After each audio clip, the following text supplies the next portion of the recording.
Hello, and welcome to the Intelligentleman podcast. I am your host, Mel Walker, the Intelligentleman, and today I was to have a special guest, but she's not feeling well, so she'll be coming back, joining us on another episode.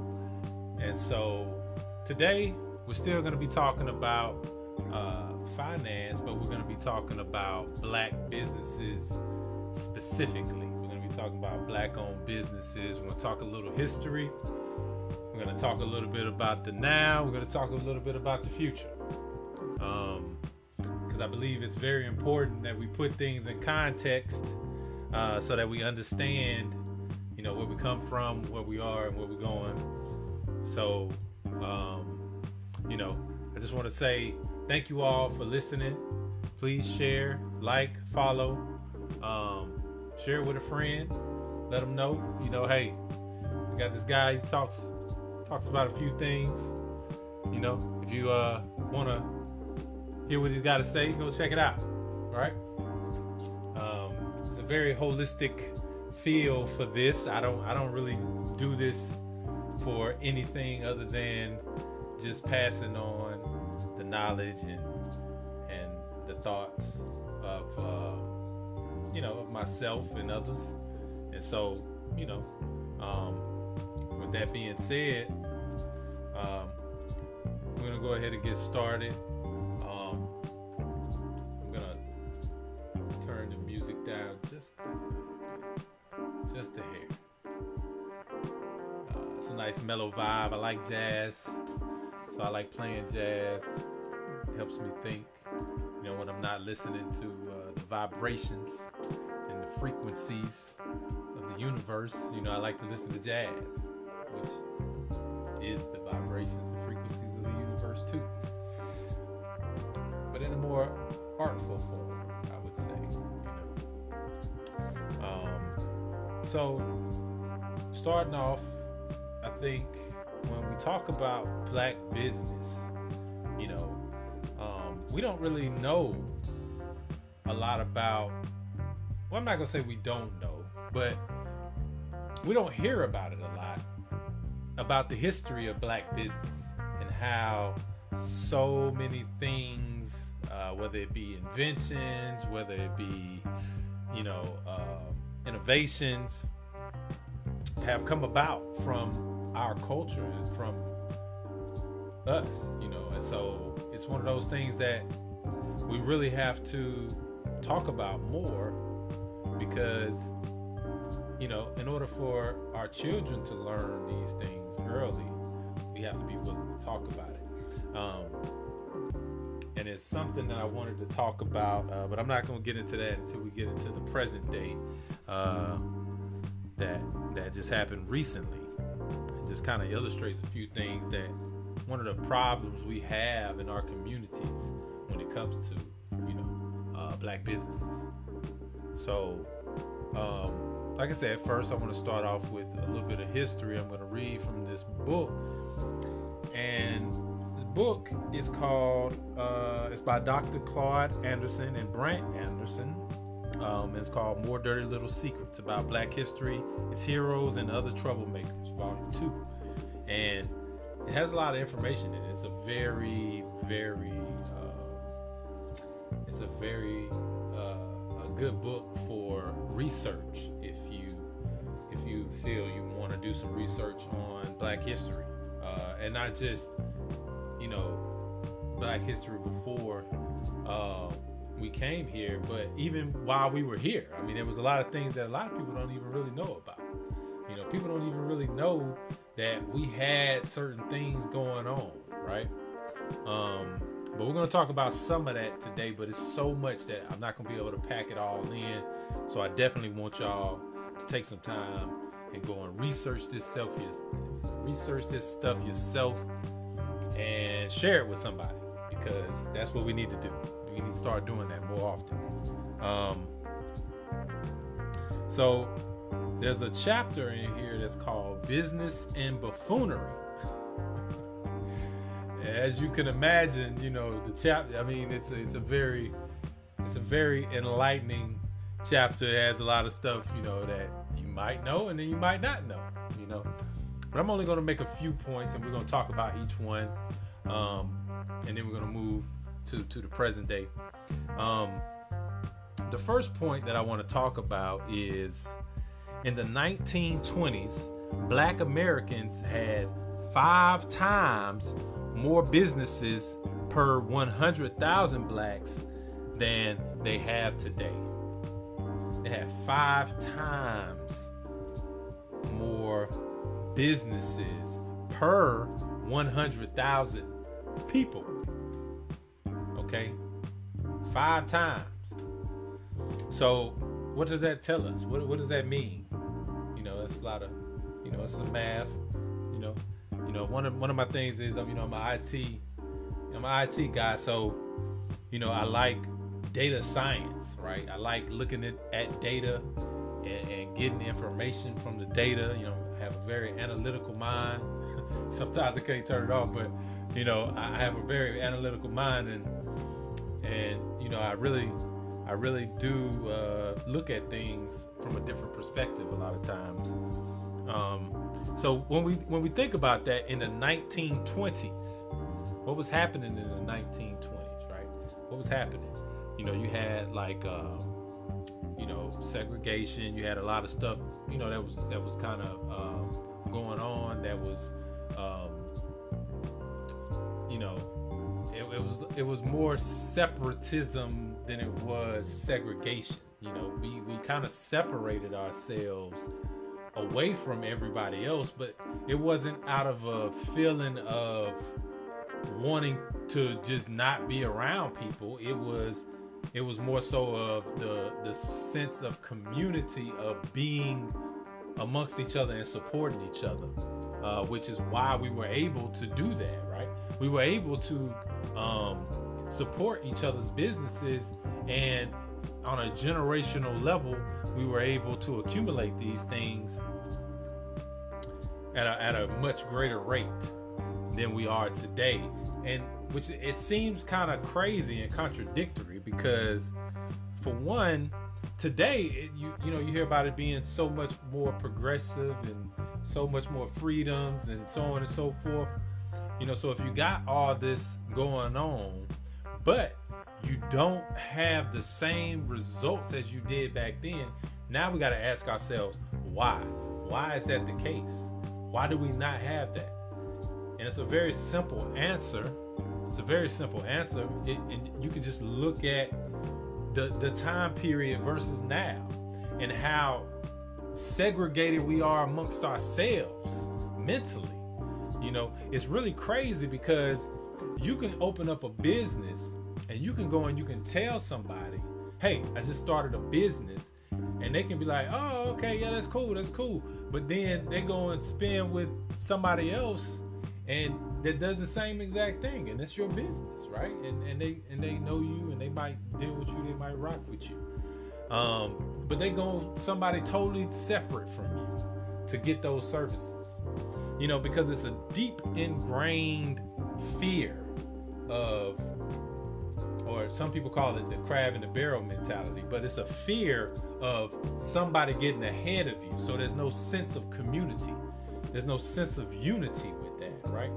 So because there's no sense of unity, then we don't really respond the same way as we could, in these situations where, people start these businesses, and as we did before, right? Which is to either start our own businesses, work with them to build their businesses, or, it's always, we got to talk about what they do or who they are or where they might come from or what they might have done in the past and so on and so forth, instead of looking at the situation, say, hey, you know what? This is providing a need for the community, for our community.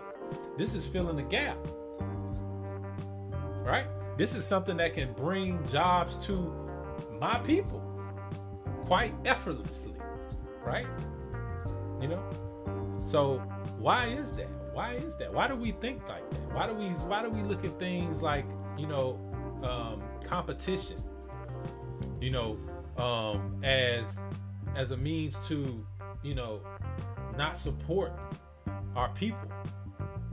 We look at it, oh, it's just competition. No, it's not competition. You can support. I mean, it's a fact that, and I said I was going to get to this later, but so I'm going to wait till I make that particular point. But it's a fact that we have over, I think it was like over $1 trillion worth of buying power. And I think that might be an old figure. It might be more than that now, but it's crazy because we have the power to do these things and to make these moves, but we just don't do it. And when we see people doing it, we don't support them. We just let them go. We're like, oh, okay, well, good luck. Good luck with that. Let me know if it works out so I can come and deal with you then.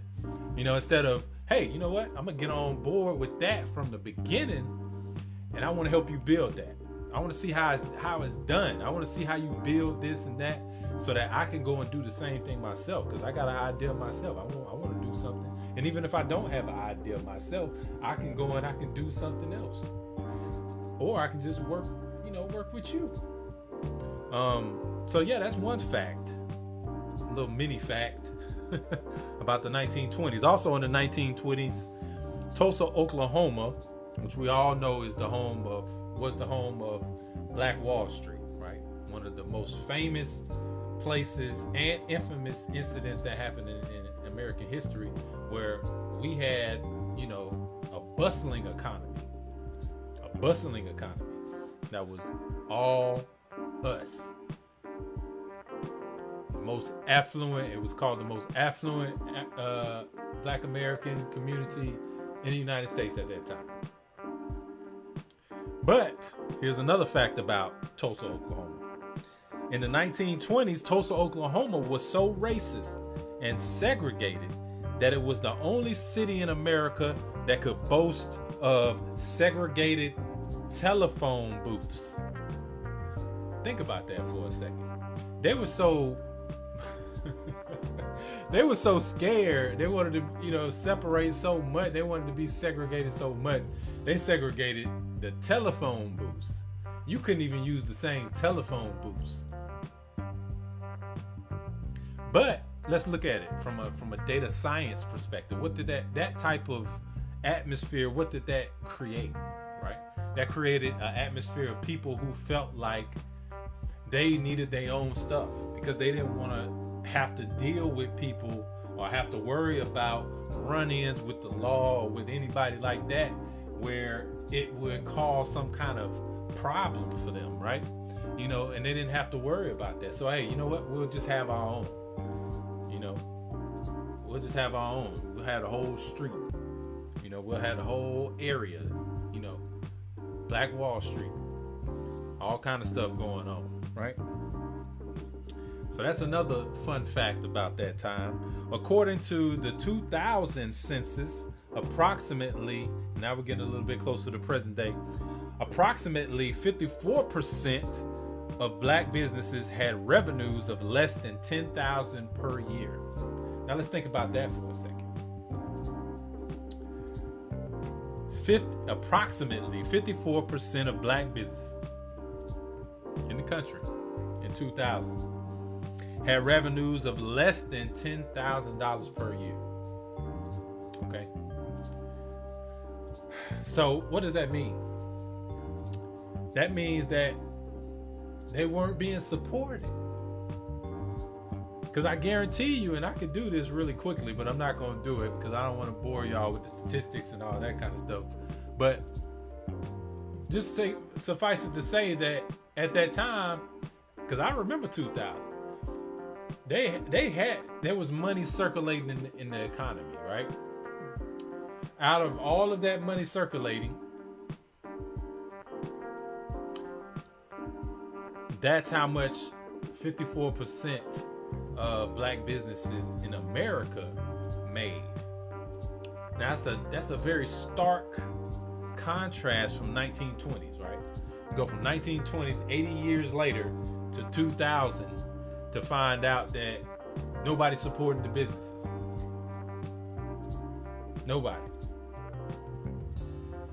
Because $10,000 scraped out over a year is less than $1,000 a month. Right? So when you do the math, it ain't adding up. It's not adding up. So what is it that we're missing? What are we missing? What are we not doing where we're not building? We're not building on top of what was in the past. Is it we're not learning? Are we not learning the lesson of the past? Because that's usually the downfall, man, right? We don't learn our lessons, so we have to keep repeating it, right? And I know I've had to do that myself sometimes too. Hey, I might be doing it right now. But when it comes to us as a people, we got to get out of that as a community. We have to start looking at it. And I said this myself, and I hope some people joined me this new year to say that I was going to be supporting more Black-owned businesses. And Black-owned business does not mean that you only do business with Black people. That's not what that means. It means it's owned by a Black person. So I saw a conversation online earlier today that was talking about that. Do you think that, saying that you're a Black-owned business, will make your, will keep you from getting certain opportunities? And the answer is yes, but it's not because, but that doesn't mean that you should not do that. You know what I'm saying? Like, that's not what that means. The true problem is a person who doesn't support you because you are a Black-owned business. That is the problem. Because that's a racist type of thought, right? That's saying that because I don't like Black people, I'm not going to support the business. It has nothing to do with your customer service. It has nothing to do with your product. It has nothing to do with your services. If you're doing services, it has nothing to do with you. Really, who you are, it has nothing to do with you. It has everything to do with the color of your skin. And we all know that we suffer from colorism in our own communities as well. So they might be light-skinned, so they might not want to support you. Or they might be dark-skinned, so they might not want to support you. But we all brown-skinned people, all melanated people, all Black people.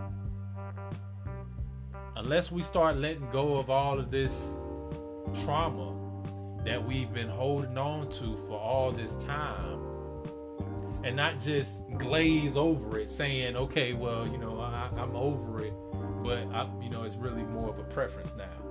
No, you can't see, in order for you to really break a generational curse, you have to stop it.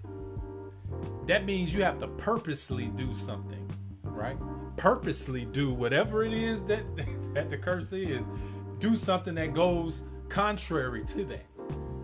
So if you feel like that's your preference, break that stigma. Break your own stigma. Your own mental chains and bonds. Break it. Because that's what you need to do.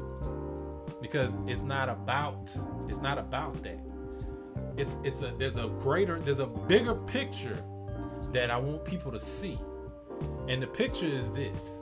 The picture is economic empowerment for our communities.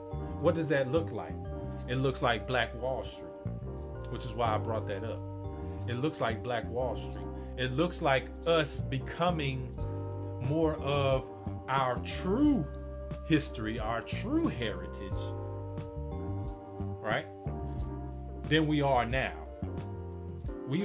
And this is another conversation that's happening out there too about culture. We are the creators of the culture period, right? We created civilization. So if that's the case, then what does that tell you? What does that mean? We're setting that.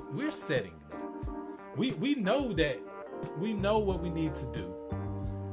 And so we just need people to start doing it. We need men that are willing to work to get it done. We need women that are willing to come to the table and present ideas and help, support in any way that they can.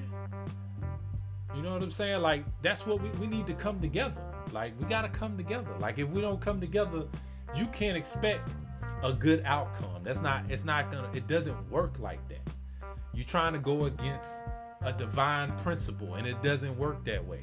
You will bang your head against that wall forever thinking that it's going to change for you, and it's not going to change. It's not going to change. In 2021, I said to myself, this is the year of alignment. I'm aligning with everything that means positive, abundant, love, flourishing for me, myself, my family, my community, my people, for everybody, in that order. Because it starts with self. My Kujichungalia starts with that first. I gotta have that first. I gotta have my self-determination. I gotta be willing to go. If I ain't willing to go, then what? So I'm just sitting back waiting for something to happen now, you know. And don't get me wrong, there's nothing wrong with being still and being in the moment. I practice that a lot. I love being still and being in the moment and being able to focus. I love that. The problem is, what are you focusing on? Right? What is the purpose behind? What is your intention behind it? Because if you don't have a clear picture as to what your intention is, then you're not manifesting anything. And it has to be a concerted effort too. It has to be all of us together. So we all have to come in together and do this. Being joined in the audience by Honey Renee Gunn again. Thanks so much for your support. Always love to you and the family. She says, teach. I'm just a student. I'm just learning. And I just want to share it. You know, that's what it is. That's what it is. And Latoya, what's up, Toya? Without having knowledge of self, nothing else will fall in line. That's right. That's right. I mean, it's really a very, very simple concept, but it's not an easy thing to do, right? Because everything in our society is kind of built to make us want to separate. You know, the way capitalism is right now, not to say capitalism is bad, but the way capitalism is right now, it's built for us to separate. It's not built for us to come together. You feel like that if somebody else is coming up and you're not coming up, you feel like they're your enemy. You know what I'm saying? Instead of, and I think I made this point on a past podcast about when I was, learning and learning about leadership and management, right? Retail management. You know, it was one of those things where I ran into the same problem, you know, where for no other reason than my success, a person didn't like me and they made it known. Matter of fact, they didn't say they didn't like me. They said they hated me. See, and but it's an ingrained thing, you know, and with maturity, you can sometimes come out of that. But oftentimes what happens is it kind of gets reinforced, because if you do make it or have some semblance of success going with that mentality, then it just reinforces you into that, right? So now you feel like you anchored into it. Now I gotta, okay, well, it worked for me, so it must be all right. So now you feel like it's okay. But again, you can't expect to get something different by continuing to do the same thing. That is not something that you want to do. It's not something to do. You want to elevate. You want to find and expand consciousness. You want to find new dimensions of your consciousness to explore. And you can't do that being focused on the base of your existence. Like that's not how that works. And I mean, I didn't make it up. I don't make the laws of the universe. I'm governed by them as well. So I follow it. But I do understand that, you know, we're all human and we're all on our own journey, right? And so it's definitely something that, you know, I wish you the best, and I wish you, you know, much success in all your endeavors. And I hope that it brings you the clarity and peace that you seek, you know, because I mean, ultimately, when it all boils down to it, when you sit back, reflecting on your life, you might think about the parties, you might think about, you know, the good, you know, wine you drunk, the good, you know, good weed you smoke, you know what I'm saying? But and I ain't saying that to say anything to about people about that. I'm just saying, like, there has to be something more to that though, because that's what everybody else is doing. Like, so, like, what else is there? What is it that you have done or said or thought or created that nobody else has done, that brought about something new into existence? Like, what about that? And I know everybody, you know, we know that nothing's new under the sun, but just because it's not new under the sun doesn't mean that it's not new to this physical sphere where we at right now, right? Something to think about. Okay, but you gotta expand your consciousness, right? Because we need those things. We need money. We need to be able to take care of our families. We need infrastructure. We need to do all these things. But ultimately, if you corrupt in what's inside of you to do that, then just realize that you're not really going to get the full benefit from that. It's not gonna really give you the full benefit. And for some people that might be okay, and that's your journey to walk. It's not mine. Okay. Now the last point I wanted to kind of bring up, it says in the year 2004, Black America exported nearly 98% of its collective, and this is an old figure, so I want y'all to just listen to this, but it exported nearly 98% of its collective 700 billion annual disposable income out of its own pockets and into non-black businesses.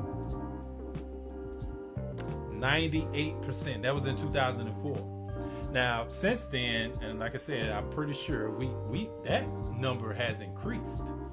And so, are we still doing the same thing? Are we still exporting all of our collective disposable income? Are we still doing that? Like, really? Just from 2000 to 2021, that's bad enough, right? But it was happening before that. But that's when the census came, and that's when we got the information, right? So let's think about this. Why do we keep beating our head against that same wall? Why are we not developing plans, organizations, businesses that can go and create these changes that we need in order for us to change that type of behavior, that type of mentality? You know, what do we have to do? And spoiler alert, we got to do everything.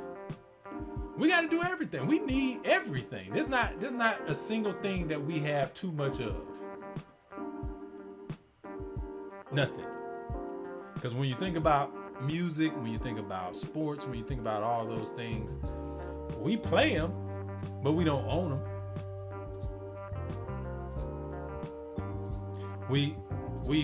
We're in the industry, but we don't own it, right? So there's still opportunities there, and of course, you know, there's been a wave, and you know, there's a wave that, you know, the younger generation, they start, wanting their masters and stuff like that, you know, after certain people, you know, that's, you know, they've done that, and you know, people kind of caught on to that, and they've been doing that too in the music field. So, you know, and I say all that to say this, like, there's always an opportunity. You can always get in where you fit in. There's somewhere for everybody to be. There's not. It doesn't have to be a, you know, it doesn't have to be a competition. And I think I said this on the Kwanzaa podcast, where it was talking about, you know, if this area has a concentration of this one thing, then hey, let's take it to another area. Pick up, take it to another area where they don't have it. Provide that service, fulfill that need. Now we're not just building it, we're distributing it, right? So now it's distributed. So it's not just one Black Wall Street that, you know, and I wanted to read some of the history of that, because I want people to understand, like, this is not, it's not a game, and it's not something that you should take lightly, right? When we talk about this, it should be a sense of pride, and it should be a sense of action that comes from this. Because before it was called the Black Wall, I mean, it was called the Black Wall Street, but what happened was the Tulsa Race Massacre, okay? The city's black district of Greenwood, which, if anybody's been following, you know, Killer Mike and, you know, the financial industry and Atlanta, some of these places, you know that there's a online that's coming out called Greenwood, that, you know, it's black owned, and it's going to be online, so you can do your online, just like your squares and all that kind of stuff, right? So, you know, that's happening. So, you know, that's one component, but it's only one. I mean, we need plenty more, you know, because what did that say? 700 billion. We in the trillions now, right? We in the trillions. So we need banks. That's no doubt. Small banks and big banks. But the district of Greenwood was attacked by a white mob, resulting in 2 days of bloodshed and destruction. The area had been considered one of the most affluent African American communities in the United States for the early part of the 20th century. Now listen to that, because what we said earlier and what I was trying to say earlier, it was affluent for the entire beginning of the 20th century. That means from the 20s back to 1900. They had been doing that. It wasn't something that just popped up right then and just all of a sudden just got, no, they've been doing it. It takes time. But in order for us to really do what we need to do, we got to start somewhere. We got to start. And I do believe, and don't get me wrong, I do believe we have started. And I know that this is a conversation that a lot of people are having online, and I'm grateful to all of you who are pushing this message. And I'm gonna try to do my best to push the message too. And just, again, because we have to. It's imperative, and it has nothing to do with taking anything from anybody. It's all about empowering our communities, bringing us up, lifting us up, getting us up to a point where we're like this with everybody else, and then from there we can go wherever, you know, wherever God leads, right? From there we can go wherever God leads, but we need to do that first. It's like going out, you know, trying to take care of somebody else's house when you still got to take care of your own house.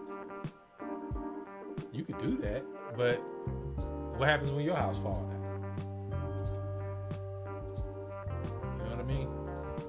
What needs to happen is we got to have structure. We got to have organization. So that means we need to work on yours first, then move it out, right? Move it out, and then move it out, and then move it out.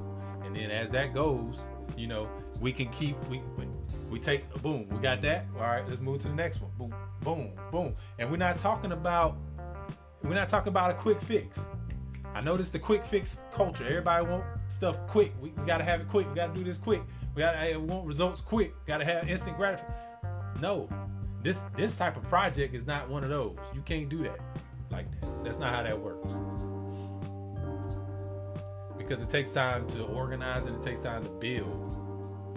It's not because we can't just mobilize right now, because we could. If everybody thought the same way right now, we could. I'm being joined by Alyssa Nia Williams, my last week's guest. Thank you for joining me, Alyssa. I appreciate you. I'm so grateful that you joined me last week. I hope people go back and check out her episode, so that you can hear what she's got going on. All right, and yeah. So we just need to start. We just got to start it as soon as possible. And with that being said, again, I kind of want to get into, so that's kind of the present where we at right now, right? Where we're at right now is we're trying to start this thing. We're trying to build this. We're trying to keep it going, keep the momentum going, right? We're keeping this momentum going. We're trying to build this positive energy, stay aligned with the purpose, right? Because only through that will we gain success. We won't have success unless we align with that. Not true success.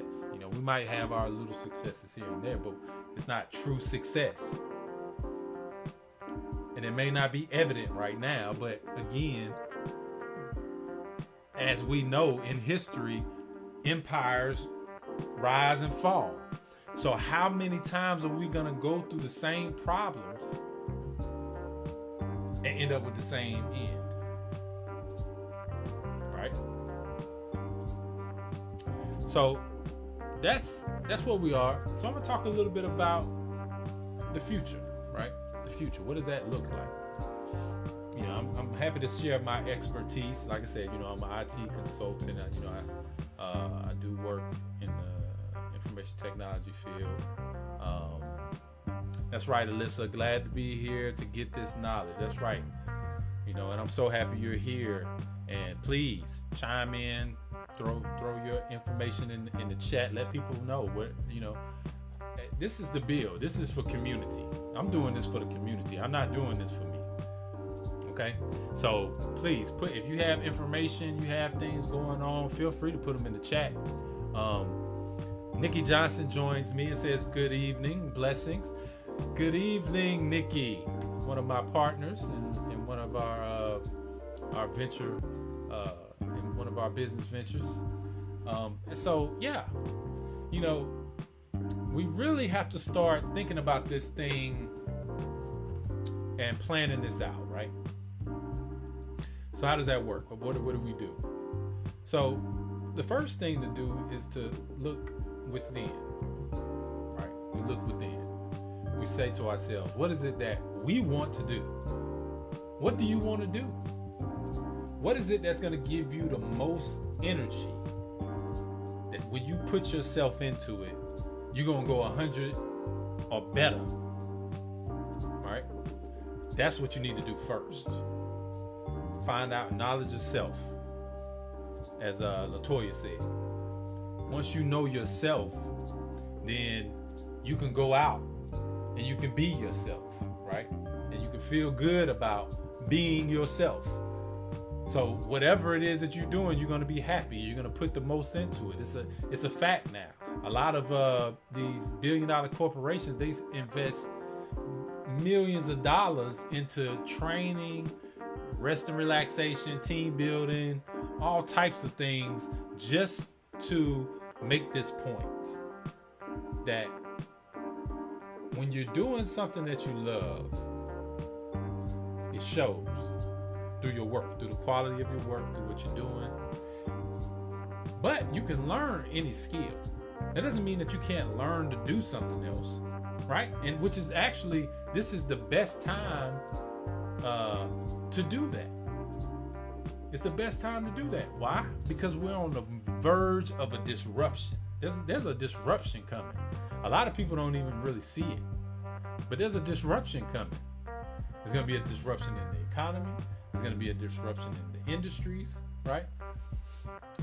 There's already been disruptions in technology, that's been kind of fueling some of this. But when this happens, you want to be in place. See, that's the key. You want to be in place. Because when you're in place, when it happens, then you go, oh, boom, here. I already know what to do. Here we go.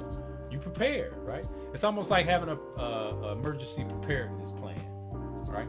Every family should have it. Every person should have it. If you're living by yourself, every person should have it. If you're living in a family, every family should have it, right? What to do in the event of an emergency? What do you do? Teach your kids, teach yourself, practice it, drill it.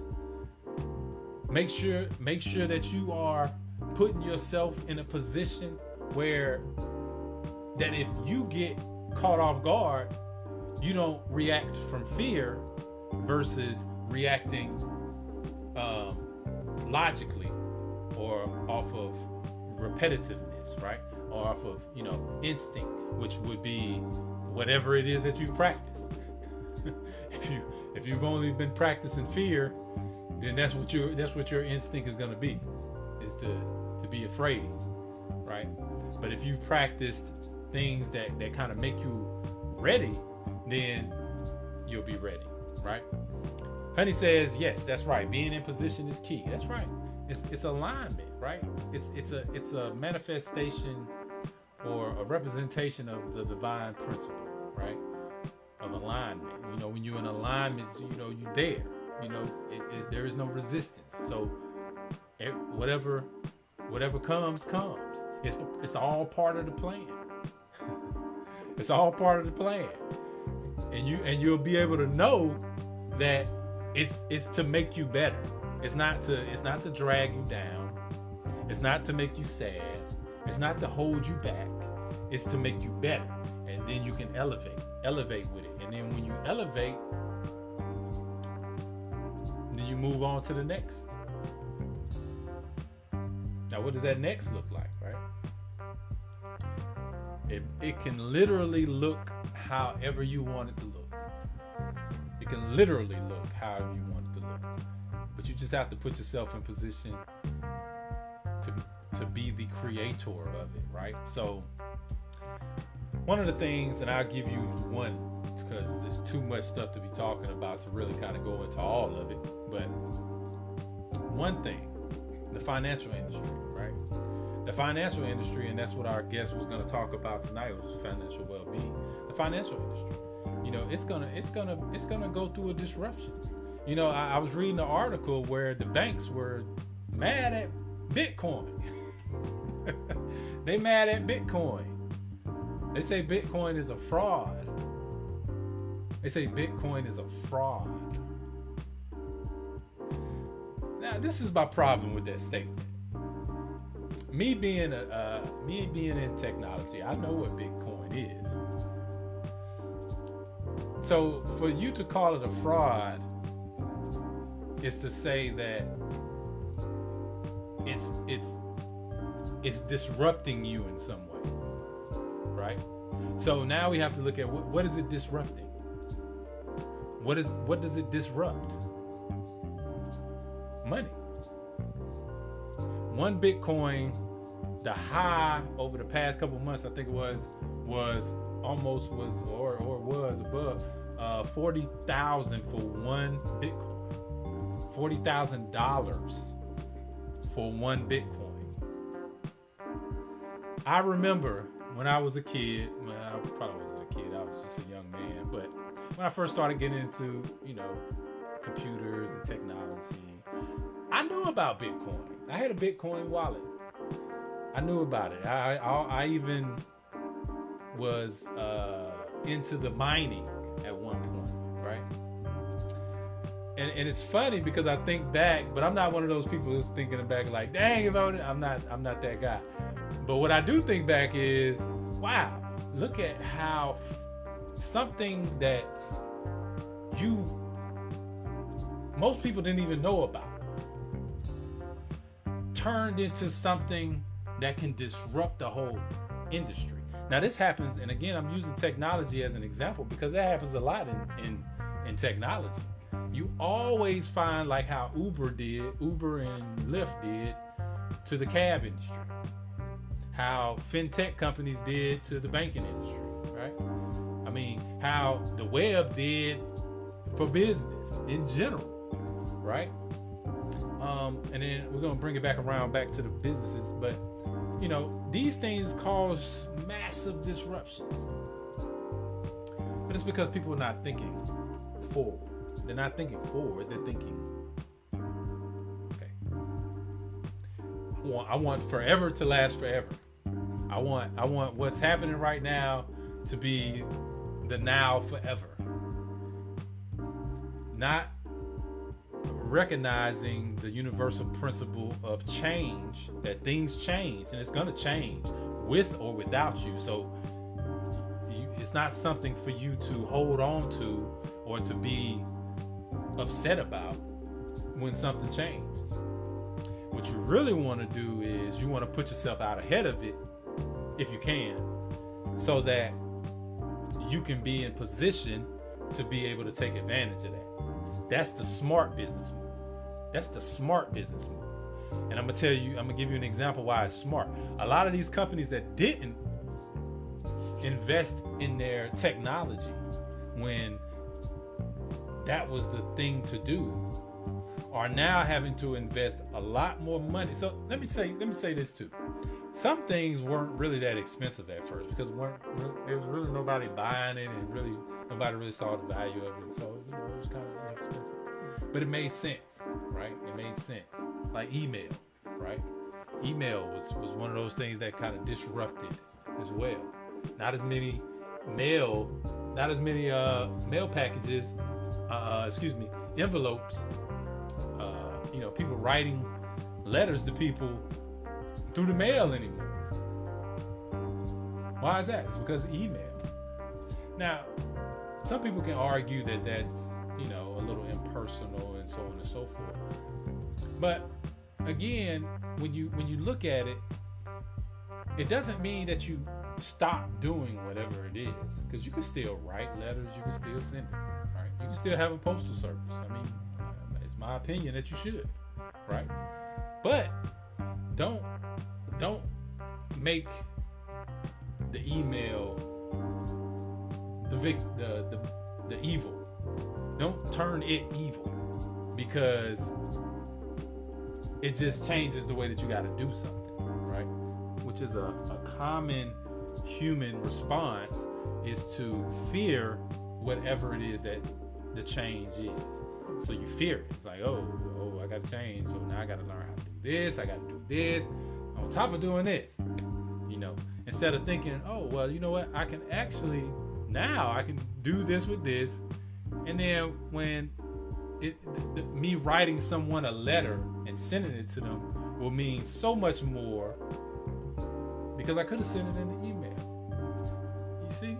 I mean, there's always a different perspective, but you have to be open to being able to see the perspective, because if you're not, then you're going to miss it. And when you miss it, you could miss something that was there to help you. And so I want to talk about what happened with Master P. Master P was talking the other day. He got upset. He was on Instagram. I think he was on Facebook too. He was just talking. He was talking to people. He was saying, you know, how I think it was Clubhouse, the app Clubhouse. You know, everything that everybody's been kind of raving about and trying to get into and doing and so on and so forth. He was saying, you know, I think he said something like 74% of their users were black people, and they got over $1 billion valuation for their company. Now let me explain what that means to you, for those who don't know. To have $1 billion valuation means that your company is worth $1 billion, which means you can get up to, if not $1 billion, close to $1 billion in capital to back your company, which is like business credit, right? So that means it can fund your whatever you're doing. Why is that important? Well, if we was supporting our own businesses and not making them $10,000 every year is what they grossing, then their valuations would be up, which would mean that they would be able to get capital to be able to buy or to buy more products or to innovate or to hire more people. That's how it works. That's how it works. And if you were doing that, then if we were doing that, we really wouldn't need to have to get their valuation. But I mean, even if we did decide that we wanted to, you could. Right? It's called bargaining power, right? It's called. So when you have, it's a such thing as wealth, right? And then there's power. See, you can be wealthy, but you might not have any power. What does that mean? That just means that you're giving away money. It's basically all it means, because you're not really making nothing happen. You just giving away money. You get paid, but you giving away money as well. And so you really just buying. You're just an ultra consumer. You're not really. It's not really benefiting anybody. Okay. Honey says, why do you think a company like Clubhouse was evaluated so high versus melanated people social app, which is black owned? It's because we don't support it. We don't support. Everybody talking about it on social media. Everybody was posting about it, inviting to it. Their users skyrocketed. Okay. This is, and they gather, again, remember at the first beginning, I was telling you about data. They gather analytics from this data. The data tells a story. If the data says this amount of people came on the app within this amount of time, and we only made it available for this amount of people, then you're telling an investor or you're telling the market that you're valuable. Because why? Because the market is built on consumers. It's built on what people are going to spend money on. What are they going to spend money on? Oh, well, they know they're not going to spend money on melanated people. So why would they value melanated people like that? You see what I'm saying? Like, it's the support. If you truly want some sort of change, then you support the change. That's what you have to do. You support it. That's the energy. You gotta support it. If you don't support it, it won't grow. I like to tell the story of the master and the student. The student, you're still a student when you try to make the plant grow. But you become a master when you allow the plant to grow, but you nourish it. In other words, you provide support. I don't want to hijack your app. I don't want to tell you where to go with it. I just want to support it in whatever way I can. It doesn't have to be money. It could be my talent. It could be my time. It could be me signing up. You know what I'm saying? Because that's what Clubhouse was. There was no money. You don't have to pay money to get on Clubhouse. It's a free app.